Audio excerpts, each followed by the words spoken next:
Sharon, welcome to Labour Lens. I am Sharon Ijasan. Recently, Organized Labour was able to reach a compromise with the federal government as regards the demands that they have for workers, and also suspended its industrial action for the next 30 days. We also have news stories for you. We will be right back.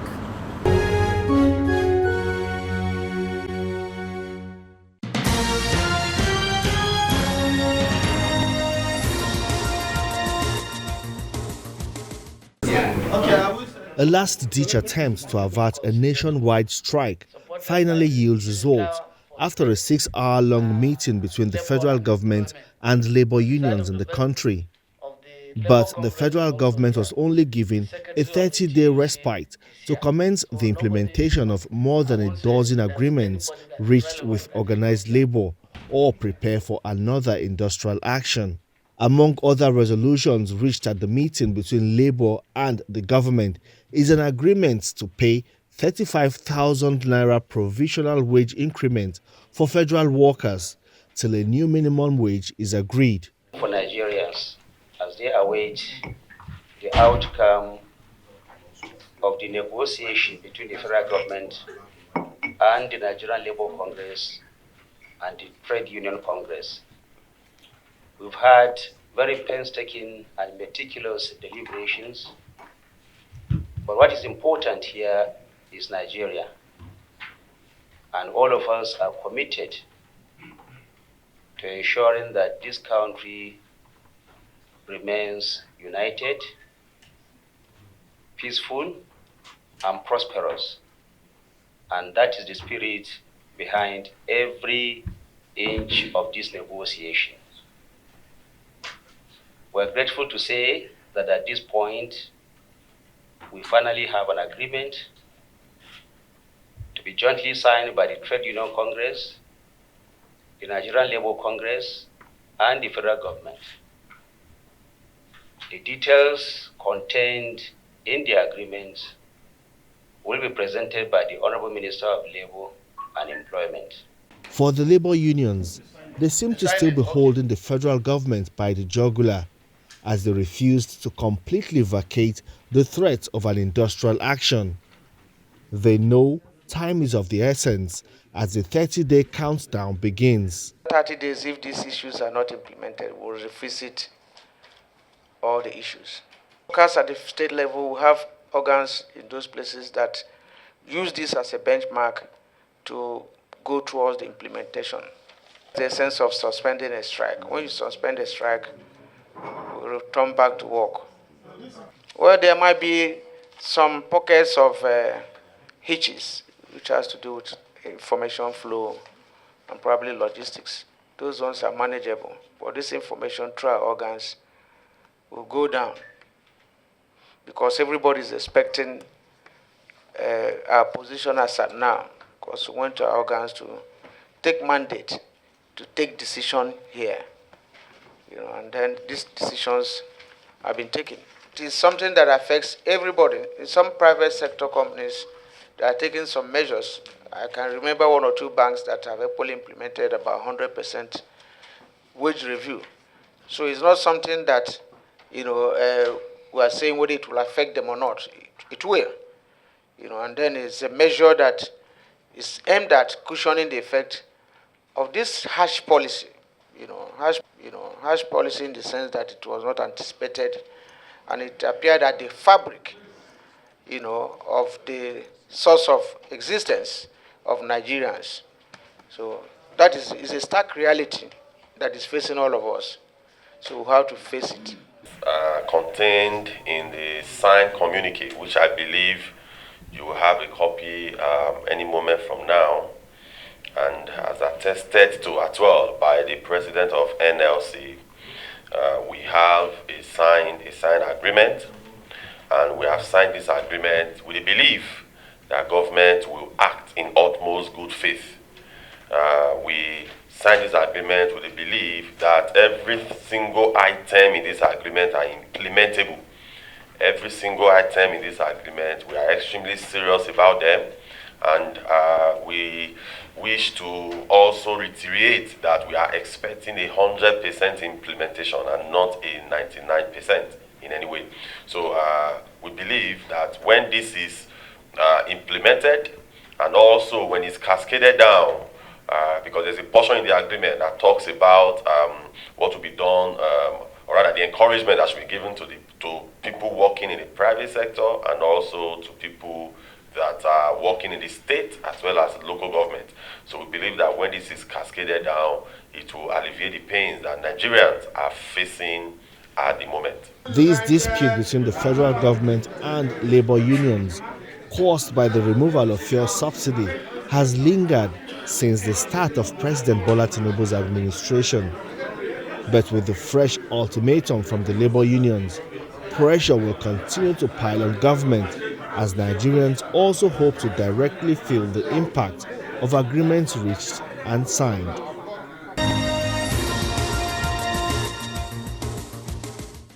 5th October is a day set aside to celebrate teachers and the teaching profession. The theme for this year's commemoration is "The Teacher We Need for the Education We Want, the Global Trend to Reverse the Teacher Shortage."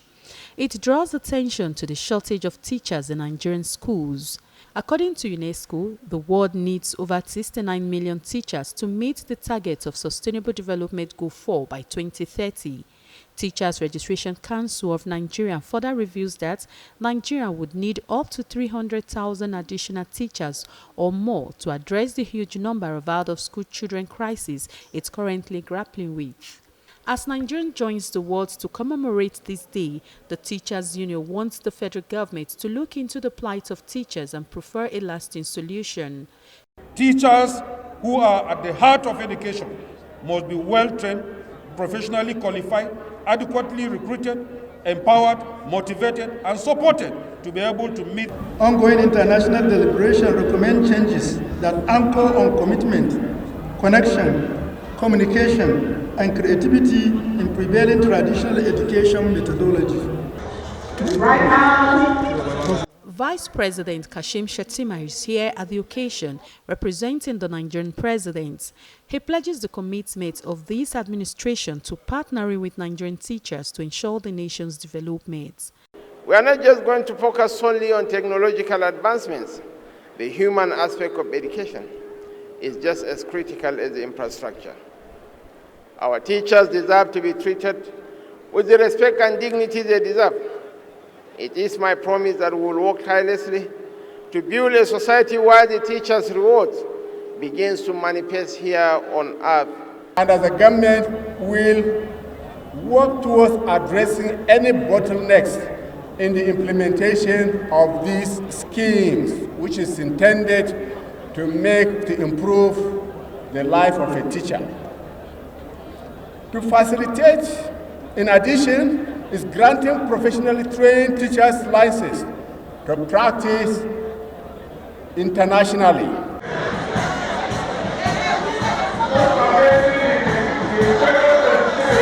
One after the other, the teachers took turns to display their skills in March past. The World Teachers Day also availed the government the opportunity to reward some teachers and schools for their outstanding performances towards the development of the country.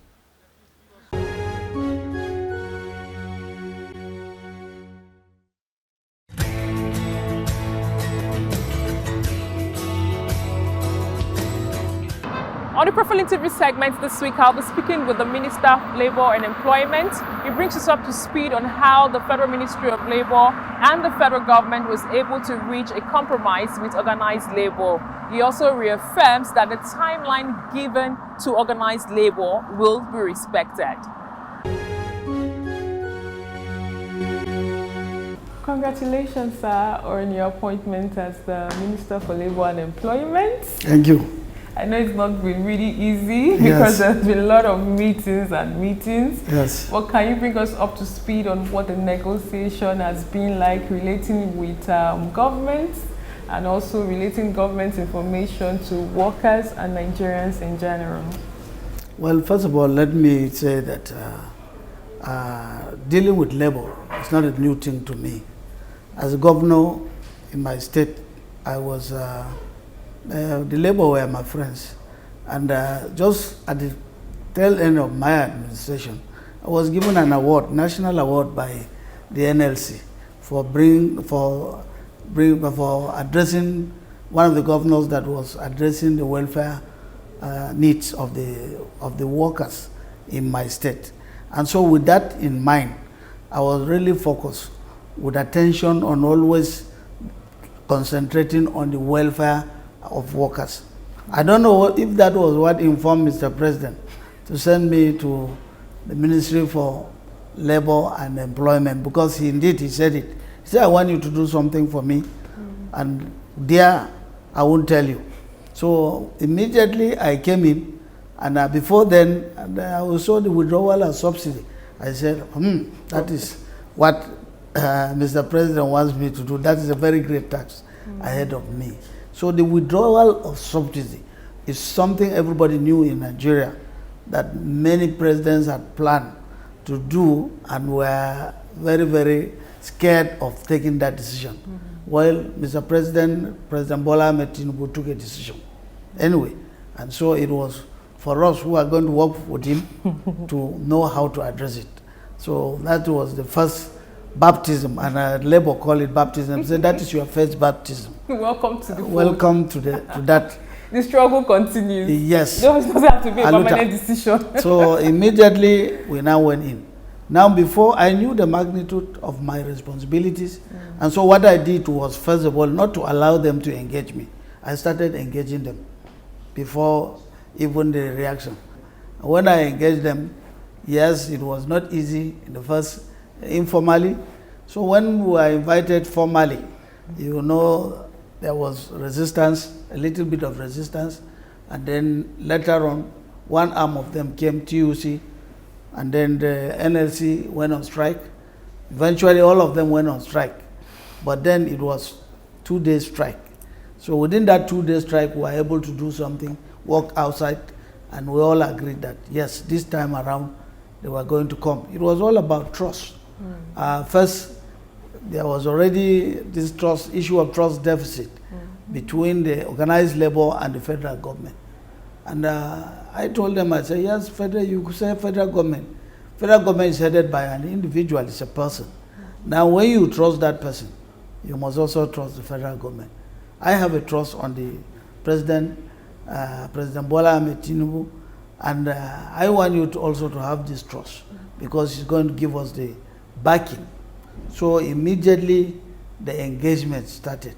You saw the level of mobilization. Anywhere they were going, were invited, we will go.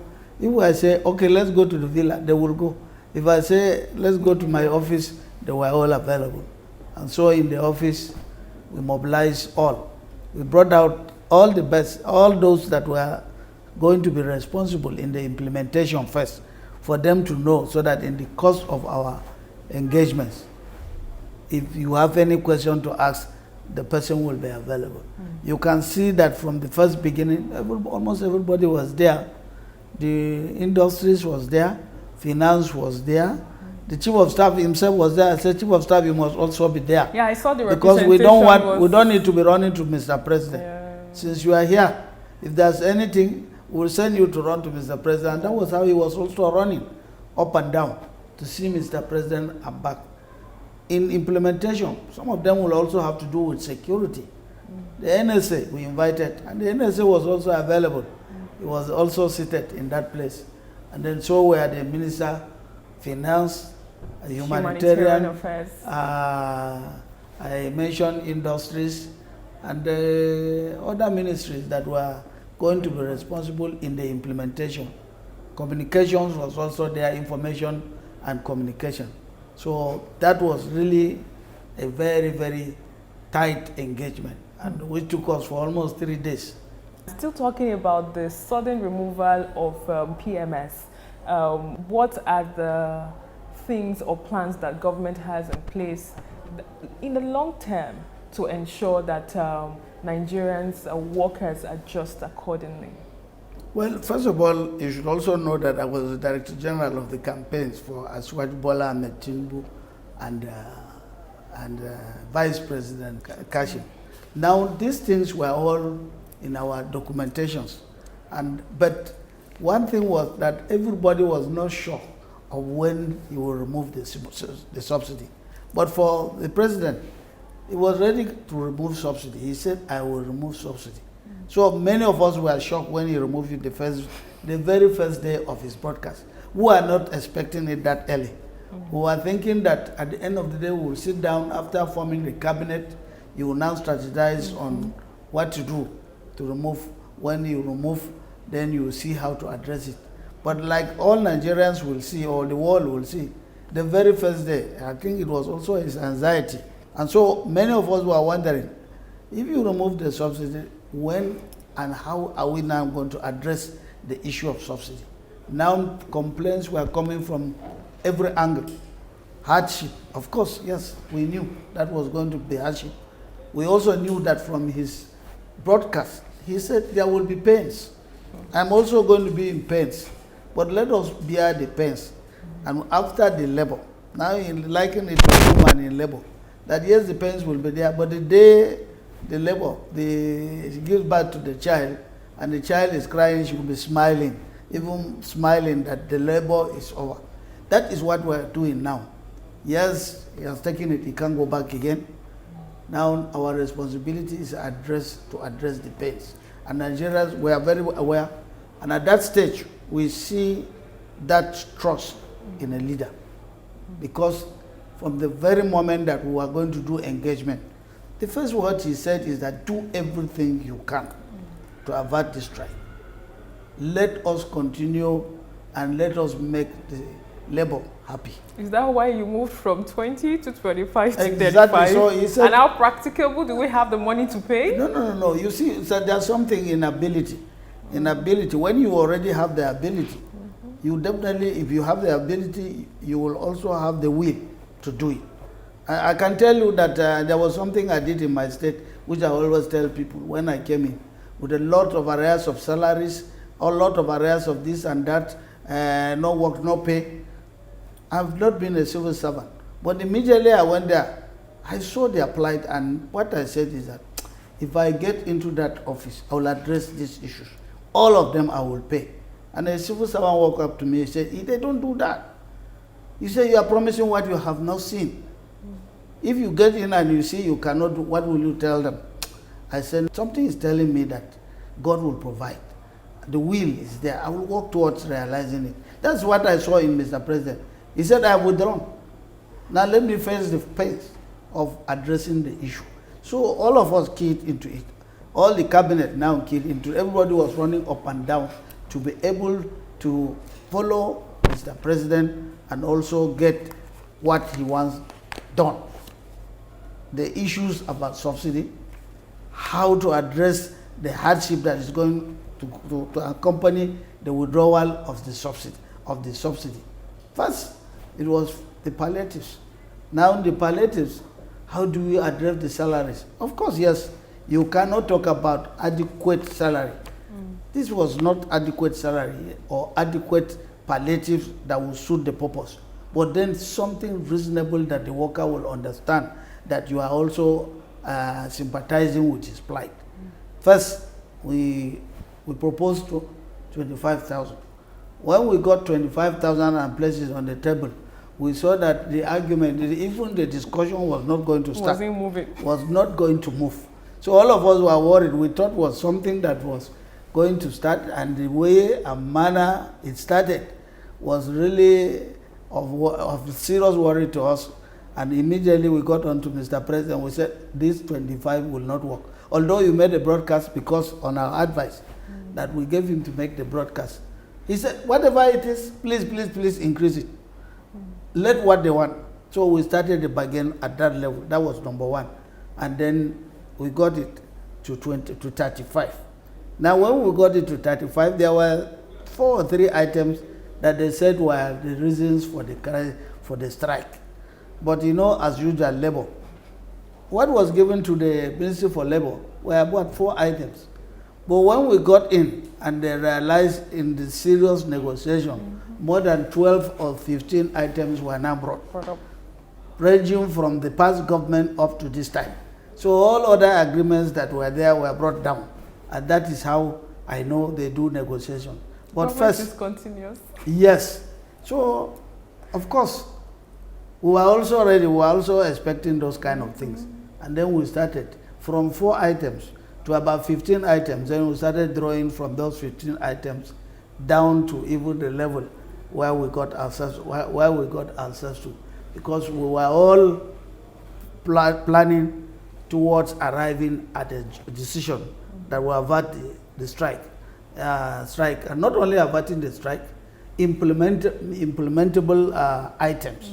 We didn't want to say we deceived them, we say things that we cannot do. But one good thing that we got was that for every item that we are discussing, we'll always get to Mr. President. Mr. President will say, this item, we must implement it.